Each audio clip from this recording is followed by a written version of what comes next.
In this film from the 1950, the slightly sinister and very superior men and women at the Ministry of Culture in London decided to send a writer to a remote Scottish island for a year as a kind of experiment. The idea was to enlighten and improve the lives of the natives by exposing them to contemporary literature.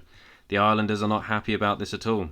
They have their own bardic tradition, their own songs and poetry, and in Gaelic, moreover, the language of Eden, compared with what, according to the village postmistress, the sound of English is a tractor plough in the field of stones. The civil servants send their writer a poet anyway. Well, well, I'm not surprised, another islander comments. Where else would they put the poor creature but here? If it blows up, only a few sheep and a coffer or two will be the casualties, and nobody in London will notice. Roger Livesley, who plays the poet, wears a white polo neck jersey throughout the film. He never takes it off, and indeed, this is one of the many reasons he is mistaken for a sheep by the character played by Duncan McFray.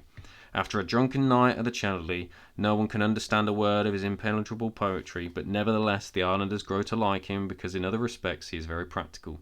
An expert servicing the engines of their fishing boats, and he falls in love with a local girl, abandoning his dreams of literary fame, and assists in the sabotage of a touring arts festival organised by the ministry. This comes to an island in August, which the civil servants refuse to believe is an exceptionally wet month when the midgets are at their fiercest. It's one amusing scene, the literati are driven by the kirk of the midges and ensure a 2-hour sermon and decadence of modern culture.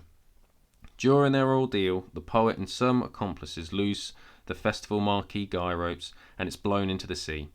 Yet even with such moments, the film itself never really takes off, and it is noticeable that despite the title, it does not contain a single sonnet.